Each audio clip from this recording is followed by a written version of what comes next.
the great-grandson of our founding pastor, the one and only, from Time of Grace, in far-off Milwaukee, Wisconsin, the retired, but not done yet, Pastor Mark Jeske.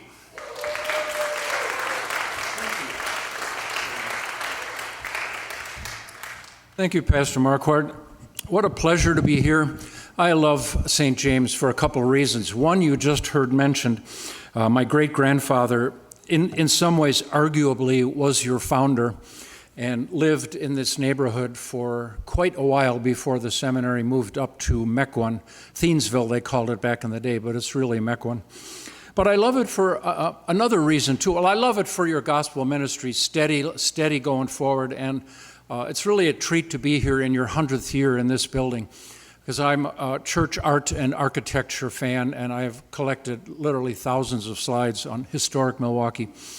So this isn't a job for me. This is one of my passions that I care about, and I'm so pleased to share some of my pictures with you.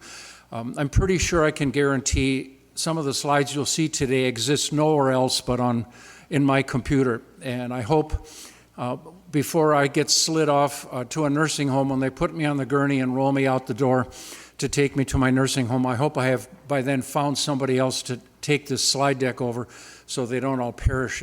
I've put 30 years of work into collecting them or more. But I also love St. James because back in the day, St. Marcus School had been built in 1894. There was no gym. We had a repurposed auditorium with a basketball hoop nailed at one end, but we couldn't have games there. And back in the 90s, for quite a long stretch, when my kids were playing basketball, St. James was kind enough to rent your gym to St. Marcus, as long as you didn't need it for a home game. And I sat in your bleachers many, many times watching my kids play, yakking with Mary Rindfleisch. Remember her? Remember Mary? Yakking with Mary, who, having nothing else to do on a Thursday or Friday night, would give it away, and she was your building representative. And I just thought that was pretty amazing that she would do that for you. And it just made me appreciate the loan. Now we've got one gym. In fact, we have two gyms now, so we won't need to be borrowing yours anytime soon. This is a big anniversary year for St. Marcus, too. It's our 150th anniversary. And I did a lot of research and just finished writing the official history of St. Marcus. And we had a very chaotic, impoverished beginning.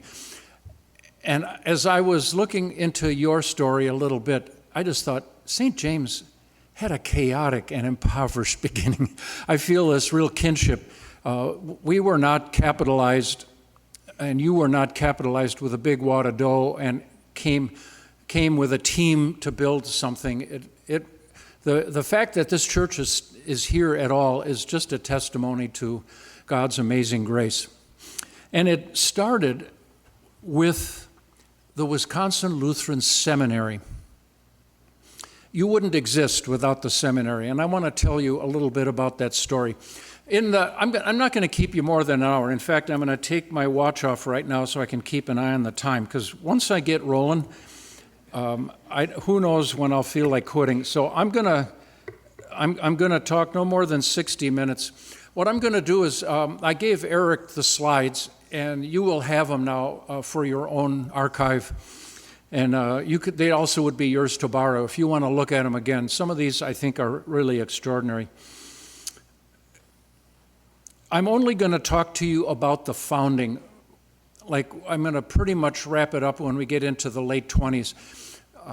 Pastor Marquardt can tell you the rest of the stories, and I hope somebody does put that all together, and I hope that you keep generating updated histories of your ministries here. You have a great story to tell. But I'd like to tell you about the seminary and where it came from and why it's so connected to St. James. So come on back. This is the first seminary of the Wells. One reason for the huge difference in size of the Missouri Synod and the Wisconsin Synod is that the Missouri Synod began with an enormous shipload. I think there were originally 4 shiploads of people, of Saxons primarily, who fled Germany, who were all pretty much Lutheran. Well, they were all Lutheran, pretty much centered around a charismatic leader named Martin Stephan. And they mostly entered America through New Orleans and went upriver and decided to buy land in Perry County, Missouri. And they had like already 5 or 6 pastors in the group already. So they were well cared for spiritually on the ship. One of the first things they did when they landed in 1839 was start a seminary.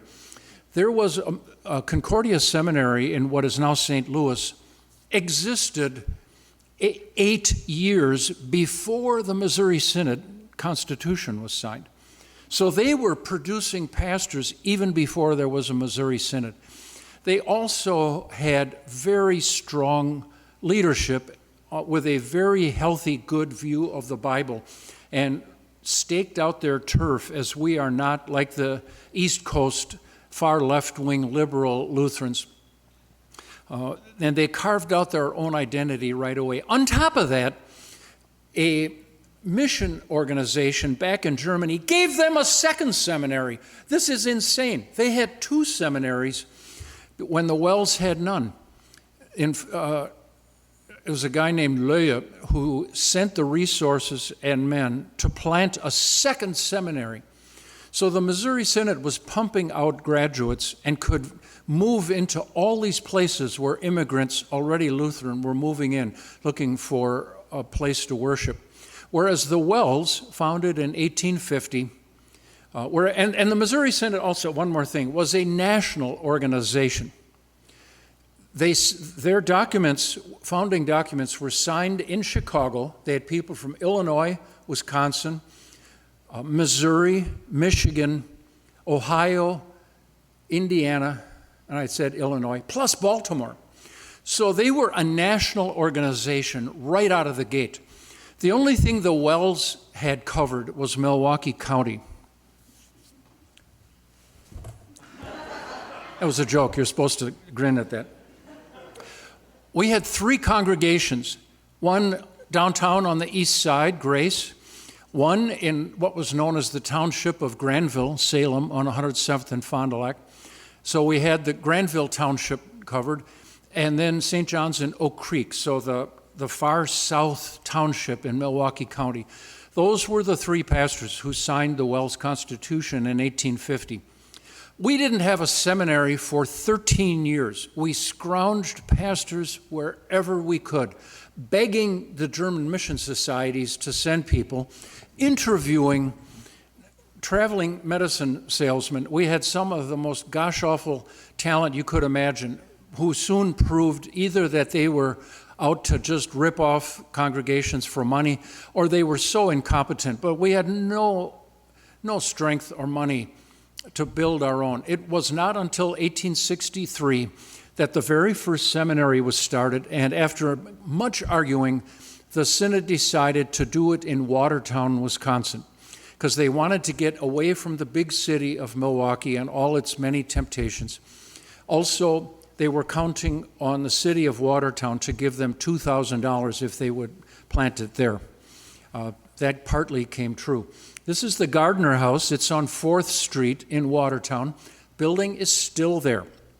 Now it's a private home, but there's a nice little plaque on the front. In 1863, they called a professor, Edward Moldenke, and he lived in this house and took in seminary students. You know how many were in his first class? 2. And he expelled one partway through the year. So he got rid of 50% of the student body. It was a super shaky beginning. The second year got a little bit better. I think they had 11 the second year. But then a better opportunity came up. In 1865, the Synod scraped together the money to start a college. And this is the beginning of Northwestern College in Watertown, located about a mile away from that house. That building on the left wasn't there. This isn't a founding picture. In 1865, the only building was that majestic, stately Italian Victorian building on the right with the cupola. They said it looks like a coffee grinder. And so in German, these were all immigrants in those days. They called it the Kaffeemühle, the coffee grinder. The building on the left was a dormitory built in 1875. When I was a student there, that building was still standing. But in 1973, it was torn down for a new dormitory. So this was a college, but also a prep school. You couldn't tell by looking at it, but they took high school kids too. In fact, probably 2/3 of them really were what the Germans called a gymnasium, a pre-college prep school, and the college years. And the top story was reserved for the seminary. So this is the second home of the Wells Seminary. It was the third floor of the coffee grinder. The building unfortunately burnt down in 1894. I can only enjoy it in pictures. It's an absolutely stunning building. I wish they had been able to keep it. It would be a lovely centerpiece to the campus. Although the college now is long gone, only the prep school is left. After 5 years, the college and prep school had grown enough that they kicked the seminary out. They just said, "We're sorry, but there's just no room for you. You'll have to leave." 1870 then posed a grievous problem for the synod, what to do with our tiny but growing seminary, and we desperately need workers. We have opportunities for outreach all over the place. The synod would hire what they called a traveling preacher, a Reiseprediger, who would go around to different settlements of Germans out in the farm country, and for months at a time be on the road, and on foot or on wagon or sometimes on horseback, would make big circuits, and they would baptize people, instruct them, commune them, but then they'd have to move on. And they were begging, "There's a community here ready to go. They would love a church. Please get here before the Methodists." Because the Methodists were shrewd enough to have German pastors too, and there were a lot of German Methodists back in the day. The Wells, though, could barely even afford the college.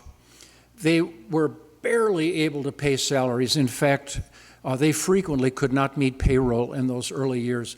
Second, they had terrible trouble keeping up with their construction debt of the coffee grinder and had zero capital, and also were painfully bad at fundraising and bought into a couple of cockamamie schemes like selling lifetime scholarships and stuff that was just not actuarially sound. But they didn't have, that's a problem with having too many pastors on a committee involving money. You should not allow that to happen. I'm talking to you lay people. Don't ever get a committee on financial matters with too many pastors. You can have one. You need someone to do the opening prayer, but then tell them, mostly, you're largely advisory here, sir. When there's too many pastors, they are just not sufficiently money smart to make big decisions. And the management of the college's finances for the first 10 or 20 years were chaotic. I'm just here to tell you that. So what to do? The Missouri Synod had a solution. Why don't you just become a district in our synod? We'll take you in lock, stock, and barrel, and you can send all your boys down to St. Louis or Fort Wayne. And some in the Wells wanted to do that, and yet some were so stubborn. Dang it, no, we got a 20-year history here. We're independent. We're not going to get sucked into Walther's orbit. Dr. Walther was the stud of the Missouri Synod, dogmatician, theologian, organizer, drumbeater, author, publisher of the Lutheran magazine. That's another example of how Missouri got such an enormous head start. Der Lutheraner, the Lutheran magazine, was being published 3 years before the Synod even started. They did all that stuff out of Trinity, downtown Trinity Lutheran Church in St. Louis. By the way, also, St. Louis now has fallen on kind of hard times. St. Louis today is a shadow of what it used to be. Back then, St. Louis was the fourth largest city in America. It was enormous. It was the gateway to the West. It sat at the junction of two mighty rivers, which were navigable for many hundreds of miles.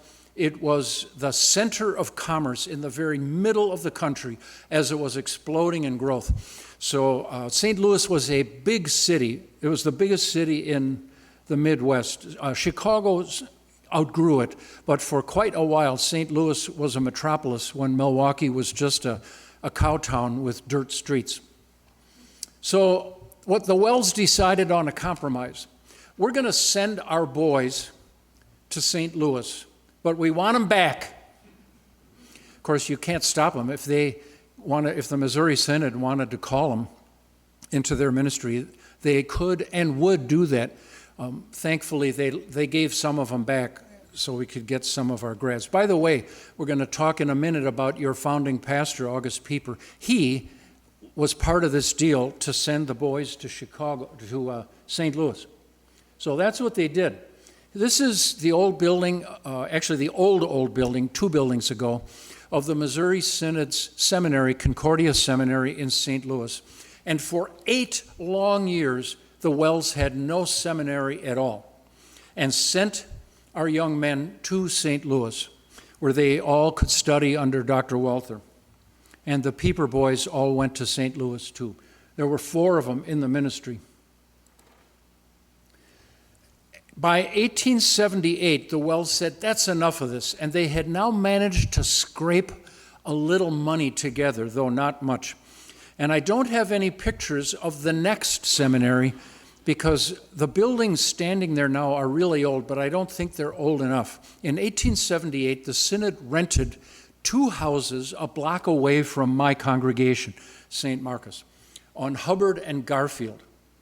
One of them, I'm pretty sure, is where the head of the school, the director, lived with his family. And the other building was sleeping quarters and a lecture hall where the students could study. It was intended to be temporary, and it lasted for 2 years. I don't know of any, I've never seen any photographs of the buildings, what was our seminary's, well, really 4th home. This is an aerial view in 1894 of what was called Eimerman's Shooting Park. Germans who made up a lot of the population, most of the population in Milwaukee's 2nd Ward, in what was then the northern part of the West Side. Germans loved a lot of things. They loved to drink beer, and they planted enormous beer gardens all over the city. Milwaukee had no parks, they had one park in those days, what's now Juneau Park on the lakefront. But that was it. But they had many places to go to be outside and enjoy some grass and fun. And there were 15 enormous German beer gardens where you could go and frolic around. Germans also love music, they love to dance, and they love to sing. So all of these beer gardens had concert facilities for every kind of music you could imagine, from light opera all the way down to oompa music, beer drinking type music. They had bowling alleys, they had horse tracks, Ferris wheels, everything you could imagine.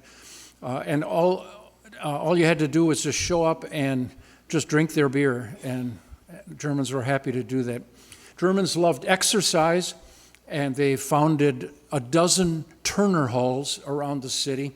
The Turners were like exercise fanatics, before there were YMCAs, the Germans had their Turner halls because they believed in fitness. Germans also love guns. They really love guns. And this was Eimerman's Shooting Park. You could load up or rent your artillery and blast away there for a fee. Well, the Synod said these 2 houses are not going to work. So they bought Eimerman's Shooting Park. And it's located on 13th Street, just north of Fond du Lac Avenue. 13th doesn't go through to Fond du Lac. It dead ends with Reservoir Street on the south, and then Vine Street is the next block north. I wonder if there's any of you who attended or had relatives that attended the old Lutheran High School in Milwaukee on 13th Street. Anybody here go back that far? One. Okay. Your dad was, okay. Yeah, my mother went there too. You got to be pretty old to remember that, because that ceased being a school in 1959, I think 1959. So this was the park, this was the shooting gallery, and this was, I believe, the outhouse back here. In 1880, there was yet no indoor water delivery or plumbing in the city, no electricity either, so this was all gas lighting, and you had to use an outhouse. This is 13th Street, and you can see it's right in the middle of a residential neighborhood. This is it. This is a photograph of it. They cleaned up the place. There was a saloon there, of course. A lot of good beer drinking was done. You can't just shoot your gun. You have to drink beer and shoot your gun, so that Germans probably like to do both. This underneath says, Das erste Seminar an der 13. Straße in Milwaukee. And there it is, frame building. I got a couple of early shots for you. Here's another, a little better scene. Kind of like a woods. It was actually in the middle of a densely populated city. It probably was a kind of a nice pastoral location. Milwaukee was the densest population of any place in the United States except for Manhattan. Milwaukee could not grow its city limits very fast. They must not have had cunning enough city administrators and mayors to do the big-scale land grabs that went on in the 30s, 40s, and especially the 1950s, when Milwaukee now extended clear out to 124th Street and County Line Road. Milwaukee basically cobbed the entire Granville Township, or just about all of it. And also they got most of the town of Lake and about half of the town of Greenfield and half of the township of Wauwatosa. But back then, the city could only keep packing people in tighter and tighter. And so having a little semi-pastoral scene like this was actually kind of nice. This is probably my best photograph of the, now what are we on? Let's see, 1, 2, 3, 4. 1, 2, 3, 4. This is their 5th location now. They came here in 1880 and stayed till 1892. They soon outgrew it. It only took about 12 years, and now they were having classes with as many as, say, 15, and you couldn't pack 45 people into this building. Most of the young men needed dormitory facilities. However, the building didn't go to waste. It temporarily went back into being a tavern again, but in 1903, a group of lay people, not pastors, there were a couple of pastors who started it, but no congregations helped in this effort. It was all individuals, a syndicate of passionate individuals about education, especially high school education for young women who could not go to Concordia Prep. Started in the 1880s. Concordia took only boys, and generally only boys interested in serving in the ministry. So general lay education for high school kids languished until 1903, and the churches did not feel strong enough to launch an effort. But a syndicate of crazy, brave, visionary lay people, a couple of pastors, a lot of lay people, launched a high school, and they bought the tavern that used to be the seminary, that used to be Eimerman's shooting park. And they built a brick building, a center core and 2 wings, which eventually got expanded to a south wing and then a north wing. These are the outbuildings. I'll let you think what might go on in those outbuildings. This was the director's house, and they owned basically a block, the square block. And they launched the high school in 1903. After the war, the strains between the Wells and the Missouri Synod got so severe, the Conference of Congregations and the Board of Directors said, you know what, we should split into 2 high schools. We're tired of this arguing. And they all agreed, and the Missouri Synod was the first to raise enough money. In 1955, they raised $3 million and built a stunning new campus out on Grantosa Avenue on the northwest side. Though it took the Wells a lot longer, partly because their chosen real estate, they stubbornly hung on to it, but they had to let go because the freeways were going to be built, and the government entities said, don't build there, you're going to have to tear it down.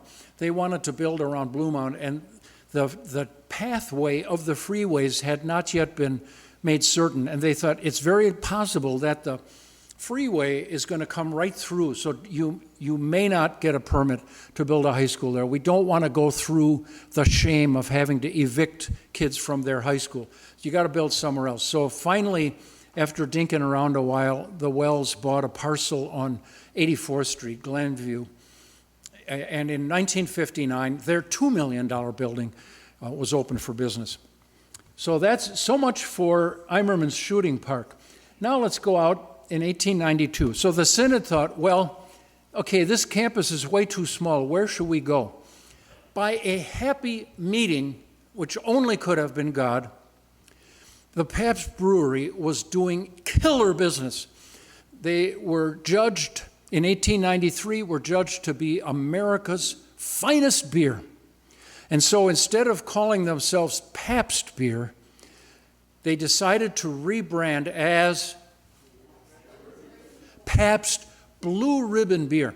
Now, the 1893 Chicago Exposition was not just another county fair. It was a world-class event that showcased technology and was viewed and visited by millions and millions of people. Chicago built railroad tracks right up to the gates, so you could get on the train in Milwaukee and the train would drop you off right at the front door. So that was a big deal, and the company was rightfully insanely proud of having been judged the best beer in America. Their business exploded, and Pabst, back in the horse and buggy days, wanted their hops farms to be reasonably close to the brewery. So where you're sitting right now was in the middle of the Pabst hops farm. There wasn't a building within eyesight. This was a big, for Milwaukee's, this was way out of town, on the west end of town, beyond the city limits. We were out in the sticks out here, believe it or not. It doesn't seem that way now, but back then, back in 1890, this was the sticks. And Pabst said, this is way too small. We need way bigger hops farms. So that's when they bought the land just south and east of Oconomowoc, which today is called Pabst Farms. You know about that. The Pabst Farms really were Pabst Farms. They grew their hops there. So now they've got a giant parcel to ditch, and they weren't worried because they knew the city was growing this way and that someday this would be residential. And somebody connected with the Pabst family, and they agreed to donate a chunk of land to be used for educational purposes to the Synod. I don't know if the Pabsts were Lutheran. I kind of don't think so, but they favored German education projects, Marie Pabst especially, whose father, Jacob Best, had founded the brewery, loved educational projects. So the Pabst family gave the Synod a lot, with the condition that it may only be used for education. If anything else is put on that land, they had their attorneys draft this, and I'll tell you what, their attorneys were way better than any attorneys the Wells could afford to retain. And they put it in ironclad writing that if any other use was put to this land, it would be forfeit, would have to be sold, and half of the proceeds of the sale would have to be given back to the Pabst family. So at the time, the Wells thought, suits us. We got no ideas for this other than starting a seminary. And so they did. Raised the money and built. Now, oh, here we go. This is, you have to imagine now that you're a hawk and you're circling around in the air above the western part of what is now the western part of Wauwatosa. You're circling around in the air looking for juicy rabbits to eat, and you glanced up, and here's what you saw. In the distance, you can see Lake Michigan. By the way, this is the year 1892. In the distance, you can see Lake Michigan. You can see the city compact, very tightly jammed together. Then you will see the river cutting through to the west. Which river is that? Menominee, correct. Whoever said that gets an extra cookie. And it was nice, low land, and industry soon found that it was a great place to be because you had a road, you had a river, you could float barges on the river, and the railroad tracks went right through. So ideal for what industry does Milwaukee love the most? Brewing, of course. Which were the two, a medium and a large brewer who built in that Menominee Valley? The big one is still there, Miller High Life. The brewery is still built brewing beer along State Street. And the smaller one, which went out of business and was absorbed about 30, 40 years ago, Gettleman. Anybody remember Gettleman? Got to be pretty old to remember that. If your hair is white, you have a chance of remembering that. At the bottom where the Menominee River and the railroad tracks crossed, there was a small falls that turned a water wheel, and a little village was planted there called Wauwatosa. And the Lutherans planted a church there. St. John's is still there today at that historic Tosa crossroads. But up on the north bank of that river, and pay no attention to those red blotches, that there's a long rationale for that I won't bother tire you out with. But you can see it's all open. Those white rectangles that you see are only the future plat. Mainly, there was just a few scattered, disorganized houses up there, and it was wide open, and that's where Pabst had its hops farms.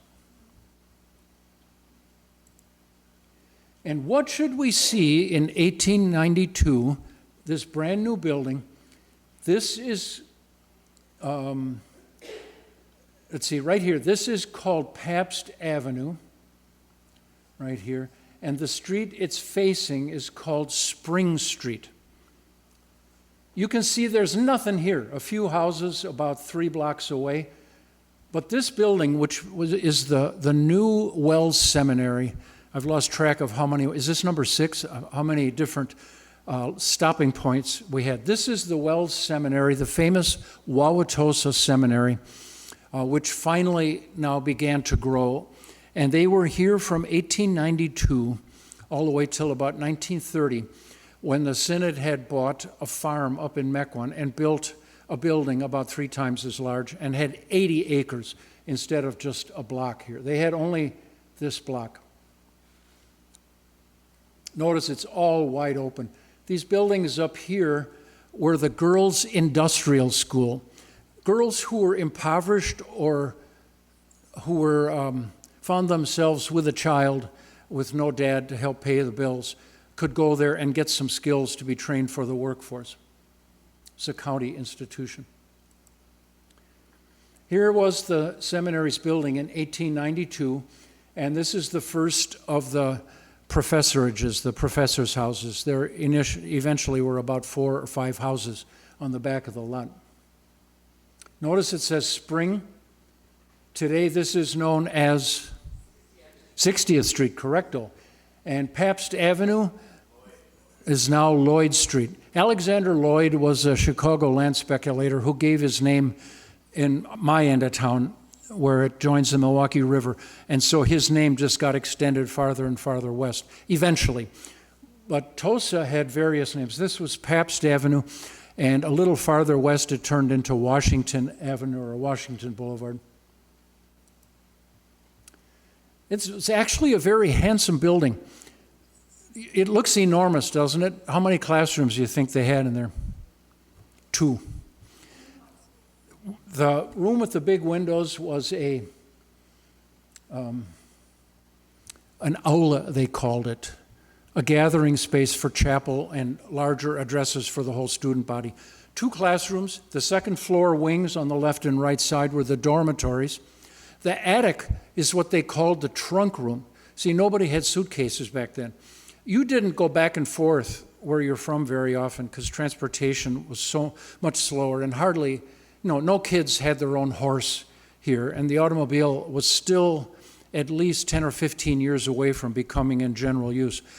So the boys loaded up a trunk because they were going to be here the whole school year. Maybe they got to go home for Christmas, but they loaded up their trunks. So you need a place to put all those trunks. So they went up in the attic, and the kitchen and the dining hall were down in the basement.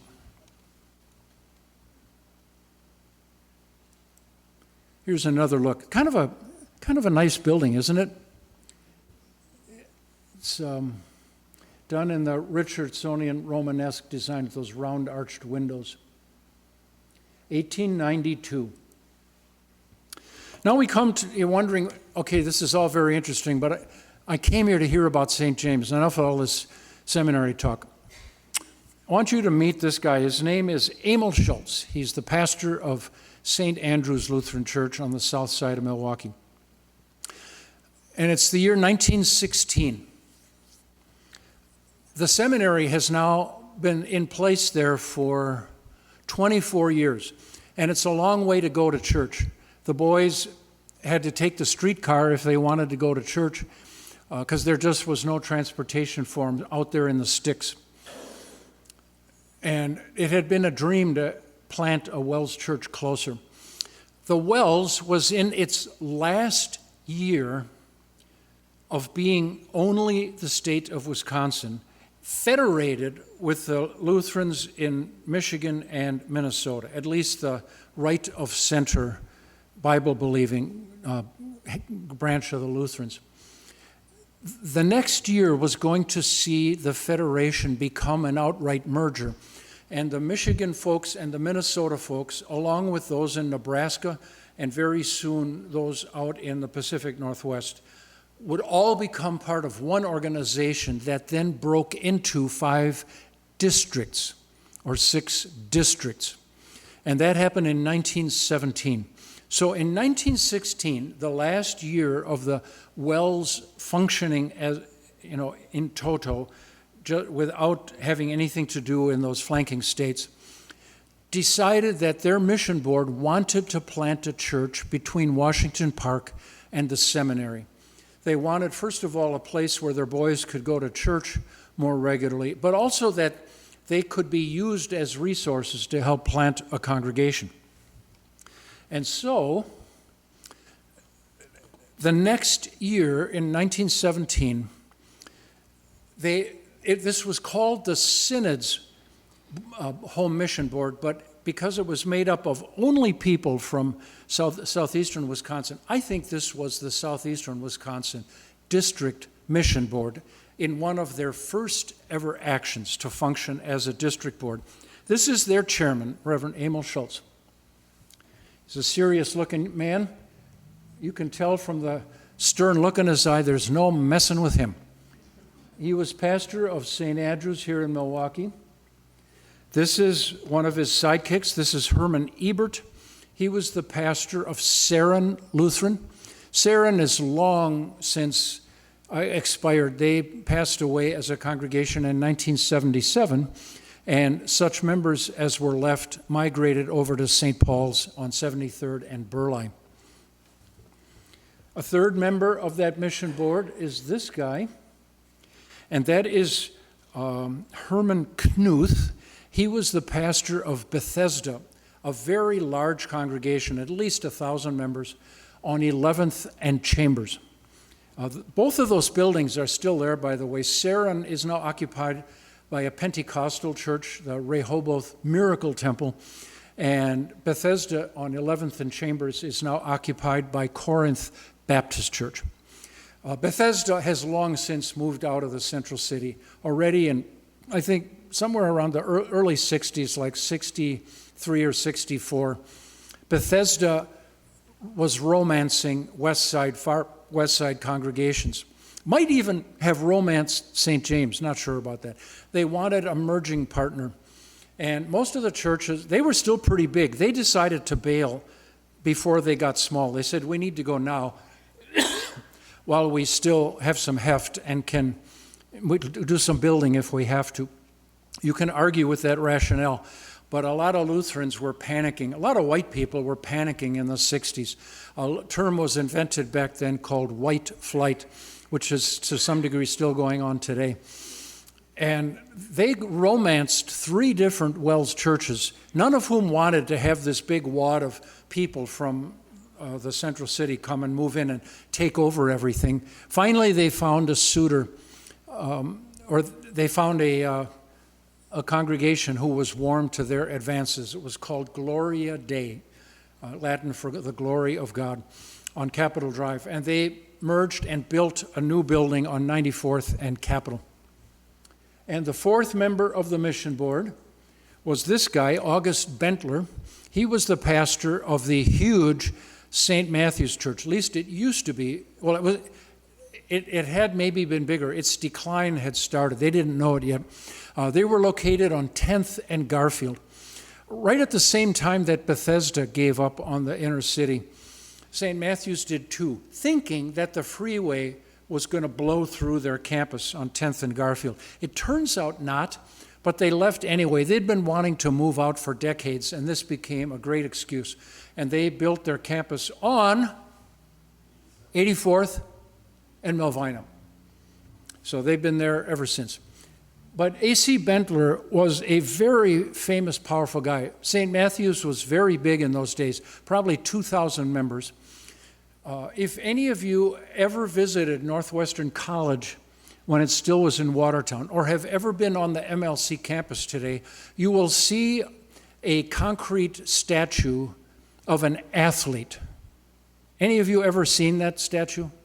So if you have. What's it a statue of? The sprinter. The sprinter on his marks. August Bentler's name is on the dedication piece because he and St. Matthew's raised the money to buy that sprinter, and it's a famous legend underneath, but one receives the prize.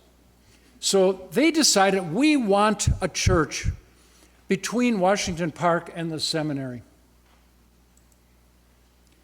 So here is a 1910 map showing you what your neighborhood looked like back then. Here's Washington Park. This is the Sanford fire insurance maps. That explains these color blotches. The only reason for those color blotches is that's the only places there were enough homes to bother sketching out and providing a tract-by-tract map. If there's all of those other street things in here, those are only the plats of potential streets. There was nothing here in 1910. This was meadowland that was nearing the end of its time, or had been the Pabst hops farms. There was nothing there. It was now slowly getting built up. So here is Washington Park. Here is North Avenue up here. This is Lloyd Street, which was called Pabst Avenue. When it took its little jog, it then became Washington. Here is Tosa. You can see there's a cluster of neighborhoods for Tosa. And here is State Street. The Chicago, Milwaukee, and St. Paul Railroad was there, better known as the Milwaukee Road. And this is called the Watertown Plank Road, better known today as State Street. And right here, this little green patch right here is the seminary. So the mission board lasered in on Pabst Avenue. Here's where we want to go. Now that takes some admirable focus, doesn't it? It's hard to know where to plant a ministry. It's really hard. Have you ever tried it? You have 100 different ways you could go. People find it it's hard to raise money when you don't have a specific goal. And finally they lasered in. We want to be halfway down the Pabst Avenue between the park and the seminary. And they walked the whole area and took notes. There was only one property that was going to work, that would be potentially saleable to the WELS, that would work for a church that they wanted to plant. And dang it, the Eastern Lutherans got there first. The General Council, which were middle-of-the-road Lutherans leaning leftward, all of those people in the General Council today, their descendants, I should say, have ended up in the ELCA, the left wing of Lutheranism.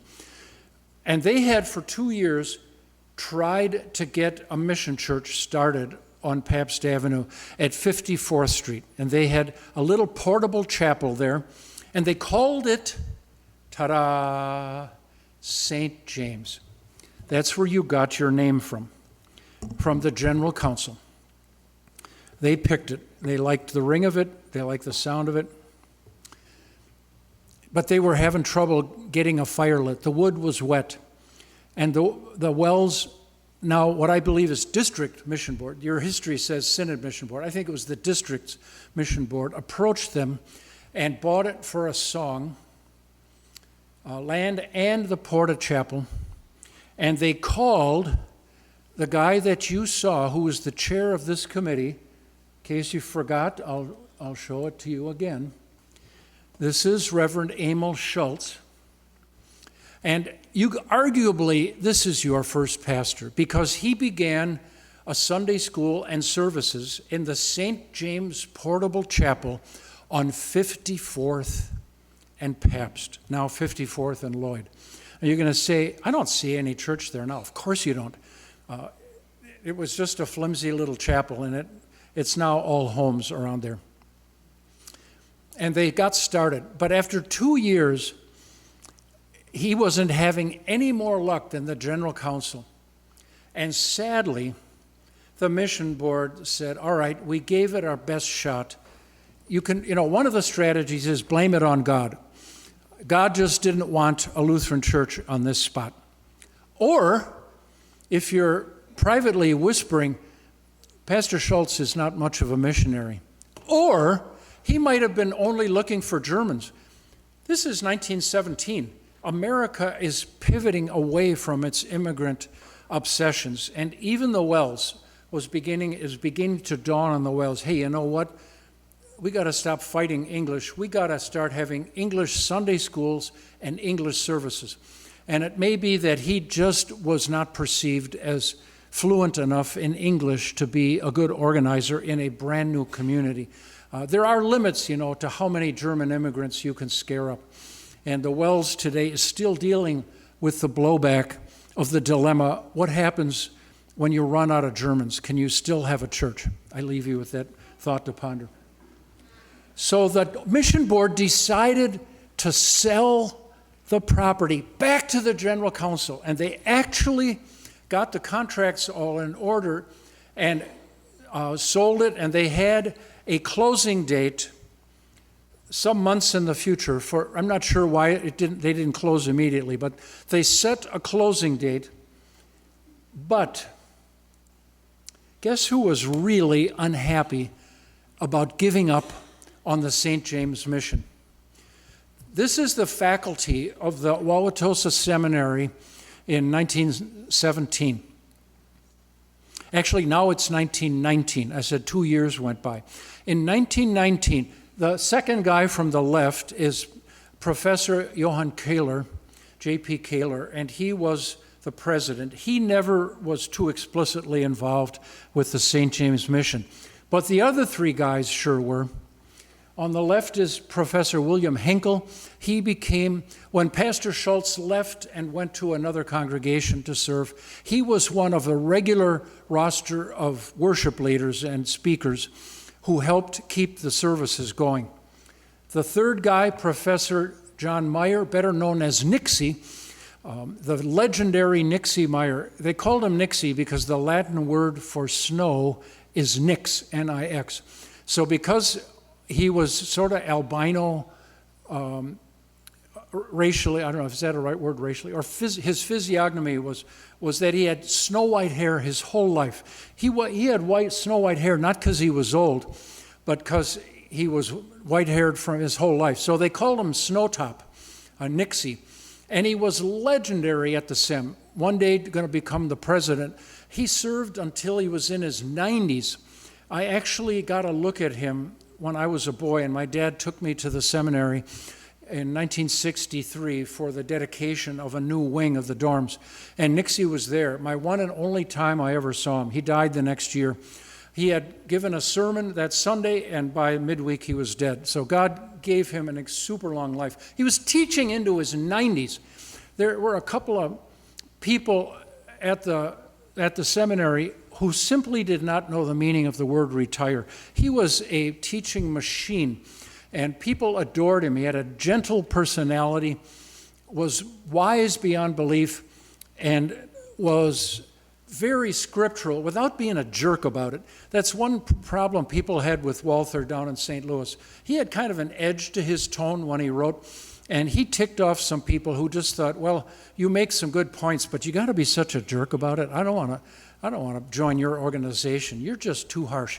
Nixie was very scriptural and biblical, but he had a kindness and gentleness about him. He also got in the rotation to keep the St. James mission going. Remember, their clock is ticking because they're going to close on that building, and they'll have to evacuate that building in like a couple of months. So the heat was on.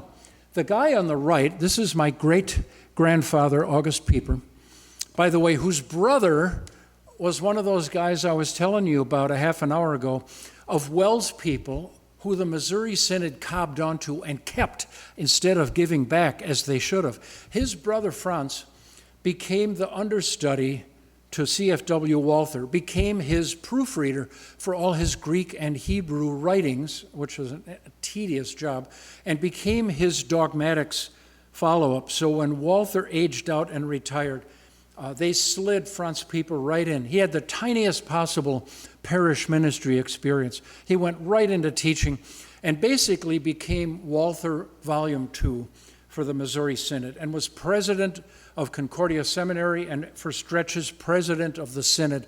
What an insane workload those guys had. I cannot even, it makes my head hurt to think of what all they had to do until his death in 1930. But this is the guy who said, we're not going to let the St. James Mission die. So you could argue that Emil Schultz was really your first pastor, because although they never got enough members of the church to sign a constitution, he had gathered a group of adults who were showing up every week. So he had really accomplished the mission of starting an identifiable group. And they had 42 kids in the Sunday school. And August Pieper on the right exploded and said, 42 kids, totally worth it. He went in and assured those people, we are not going to abandon you. Don't give up. Don't run. Don't slip away. And especially he was interested in taking care of the Sunday school teachers and make sure those kids were getting their Christian education. There he is. He was a brilliant man, still is brilliant in heaven. You'll get to meet him someday. His goatee will probably be black again. It won't be white like that. And he won't need the glasses. But will he be fun to talk to?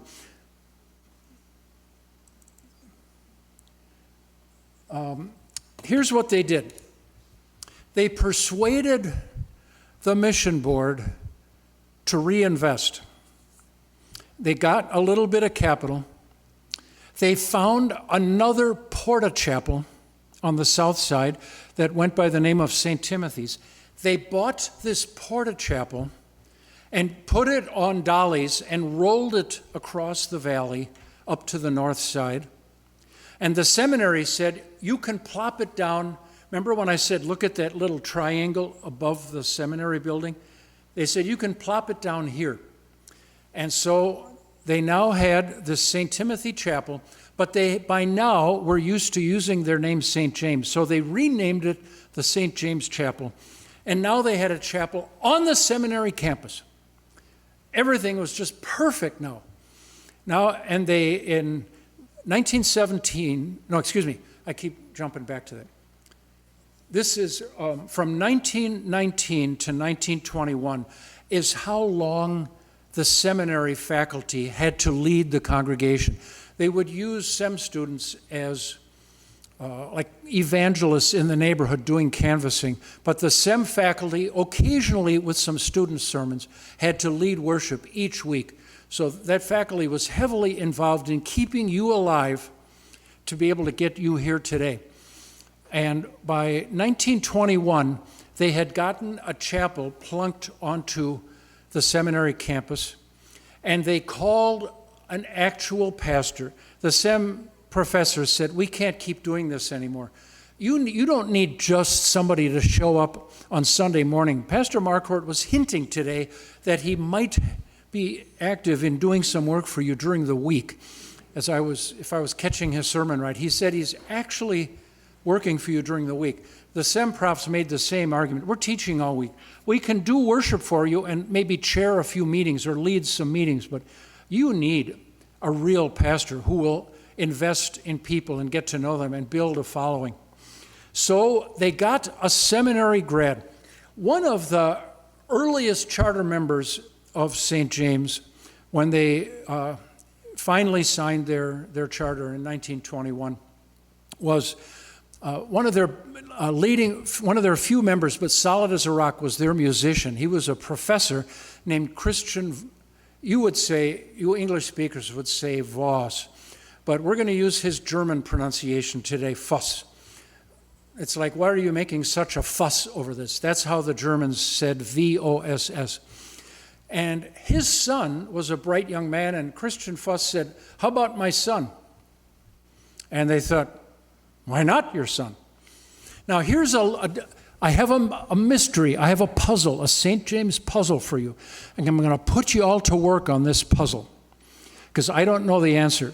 Pastor Marquardt, you're the puzzler, figure-outer in chief, but I would draft everybody here if I were you. Here's the puzzle. Pastor Arthur Voss, by the way, his name is not pronounced Arthur Voss, but I still remember my grandfathers talking about him. He was quite a colorful character. His name at that time is pronounced Art Voss. Art Voss. They said, Art is a good guy. He was called in November of 1921. But his seminary graduation was in 1922. He was in the graduating class of 1922. All right, that's your dilemma. Figure that out. What'd they do? Pluck him out of school? Which happened, by the way. That's one possibility. He never finished his senior year at the seminary. The need for manpower was so desperate. Many times, both at Martin Luther College and at the SEM, the need for workers was so desperate. If you could walk and chew gum at the same time and could reasonably get through a sermon, good enough, come on down. They would pull him out of school, and maybe he never finished the second half of his year, but they still let his picture be with his classmates. Who knows? Anyway, Art Voss got to work, and right in time to collide with St. James' first big dilemma. The Pabst family found out that there was a church on the grounds they had donated exclusively for what purpose? Education. And their attorneys said, get that thing out of here, or we're making you sell the property. And suddenly the fear of God swept through the congregation. Holy smokes, are we in trouble? But here is, God said, I kind of like what these guys are doing. I like this Art Voss guy. Emil Schultz was not your guy, but Art Voss is your guy. By the way, Art Voss stayed here for 33 years. There might even be, do any of you remember him? Probably not. You do remember Art Voss. He was so good, he eventually was called to the seminary, but he died of a broken heart because he missed St. James so much. He didn't last very long. He died after a couple of years at the SEM. Maybe the guys were cruel to him. I don't know, but I think it's because he missed St. James. He loved your church. He loved it to death and enthusiastically threw himself in. Now, they're faced with an existential crisis. Where do we go? Just then, a Lutheran, turns out, owned land across the street. Actually, there were two favorable things. St. James managed two land purchases to give you now this wonderful stretch along 60th Street. And they were able to buy that land, and they were able to jack the old St. Timothy Porta-Chapel up once again and drag it across the street and set it up on a new foundation. And they thought, finally, we have a home. It's only a worship space. Probably had an outhouse. I doubt if there were any bathrooms in there. They were lucky to have electricity. And here it is. You can see It ain't much, but be it ever so humble, there's no place like home. We finally had a home. Professor Fuss, the musician, the older generation of Fuss, organized a building project. They said, we need a meeting space, we need a classroom, we need some education to go on in this joint. We have no place to meet, we have no place for anything. This is just like you walked in the front door and the rear pew was right there. I bet nobody wanted that back pew in winter, because every time you opened the door, this blast of cold air would go in and freeze your butt off. Oops, sorry, can you say butt in the pulpit? I don't think so. This, by the way, I believe is Art Fuss right here. He's looking at his new empire. Still pretty small and hazy. But they built an addition onto the back for $200. Was built with volunteer labor. They had enough people with construction skills that they threw up a frame building. And talk about workaholics. They launched St. James School the next year. They had no faculty, but hey, guess who's not working all week? Art had nothing to do. I'm kidding. Art raised his hand and said, I'll do it. And that sucker taught in a one-room schoolhouse for a couple of years until they could afford an actual teacher. Amazing. That happened at St. Marcus too. Our first pastor was called, we started as a school at St. Marcus, a one-room schoolhouse, and then started calling for a pastor. We had a teacher, started calling for a pastor, but it dawned on them as they're calling, you know what, we only have money for one called worker. So the poor teacher's thinking, I'm toast. As soon as somebody takes that call, I'm out of here. And in fact, at the September meeting at which our first pastor was called, which he subsequently accepted, our teacher resigned to take a call to St. Mark's in Watertown. He said, my future here is not long. My work here is done. I'm out of here. And so then the new pastor arrived and they said, oh, by the way, one of your duties includes teaching school all day. So here is the St. James mighty campus, the temple of the Lord God, a portable shack with a homemade classroom in the back, but they were happy as clams. Here is your altar in those days. Fast forward, Art Fuss's work was so effective and became a magnet for people moving to the west end of town that by 1924, just 2 years later, they were ready to build their first building, which you are probably familiar with. In fact, I think you probably are because you're sitting in it right now. And this building was started in 24, but 25 is its official completion date. I think this photograph might have been taken on your dedication day. It's kind of grainy. It's not portrait quality, but I think somebody snapped it. And these are most definitely early 20s automobiles sitting at the curb. So I'll leave it to Pastor Marquardt and you history detectives to determine if that's really the dedication day. But your building is famous. This is a photocopy of a page in my book by Richard Perrin, a friend of mine, unfortunately passed away about 35 years ago. But he was my mentor in architectural history of Milwaukee. And he was an architect with the firm of Brust and Phillip and then went into his own practice, ultimately became the first director of the Department of City Development and one of the founders of Old World, Wisconsin. Because I don't think you can read that small type, you are featured in his book, Milwaukee Landmarks. I kid you not. St. Marcus is not. So I'm jealous of you for getting into his book. And here's your page. You can see that lovely photo.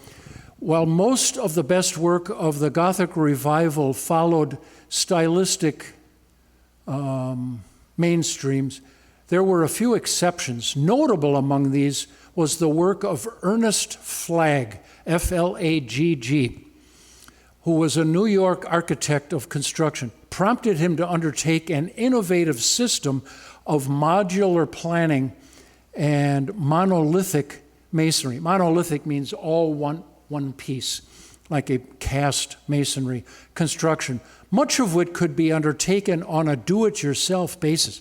Ka-ching, that lit up St. James, members. We could afford something much bigger if we do some of the work ourselves. Flagg's primary concern was for the small house, but he did address himself to more ambitious projects, including several churches. The flag system was patented and used only by franchise contractors.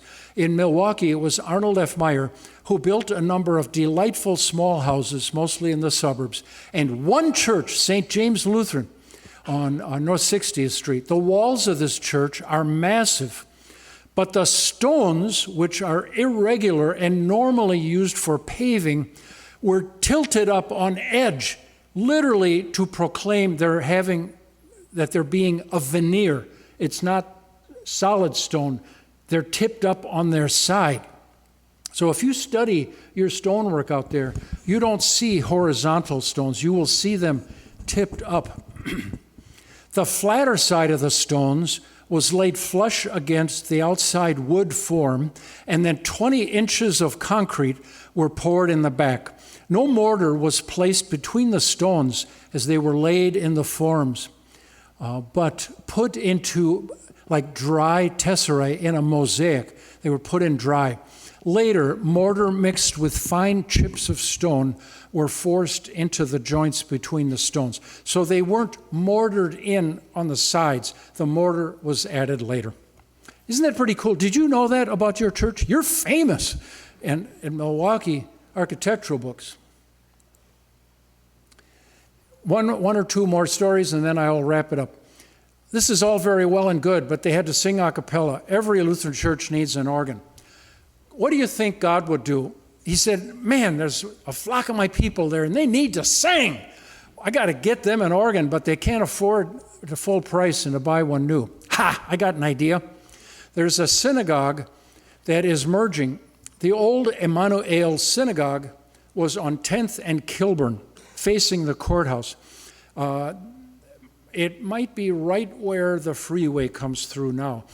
They wanted probably to move anyway because the Jewish people in Milwaukee are very tight in their neighborhoods, but their neighborhoods keep migrating farther and farther north. And Emmanuel, in 1927 or so, moved out to Kenwood Boulevard and joined with, excuse me, I said Emmanuel. This is the B'nai Yeshurun Synagogue. I misspoke. They merged with the Emmanuel Synagogue on Kenwood Boulevard, and for many, many years, their synagogue had the Wells does this too, just like Gloria Dei Bethesda or Divinity Divine Charity. Neither side of their merger would give up their heritage, so it was called the Emmanuel B'nai Yeshurun Seminary, a synagogue. And so this building was going down, and they had an organ. St. James bought it for a pittance, like $1,500, but they didn't have money to have professionals do the dismantling and reinstalling. So they sent wagons and with volunteers who carefully disassembled the entire organ, dragged everything back here to their beloved flag church, and in one of the transepts, probably this one over here, they stacked all the parts of it. They had nowhere else to put it. Where would you go with it, right? So they stacked all of the pipework in here while they got organized and then basically reassembled it on a do-it-yourself basis as well. And so they had their instrument. So we will thank the B'nai Yeshurun Synagogue in Milwaukee for your first musical instrument. Here's what you look like today, a little aerial shot. What a lovely campus with your purplish stone, your purplish granite, so beautiful. And here's a look of the room we're in right now. The end. I'm done.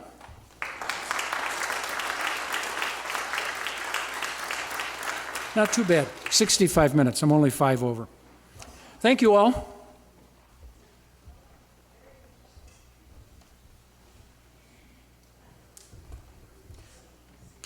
Once again, let's thank Pastor Jeske for being here this morning.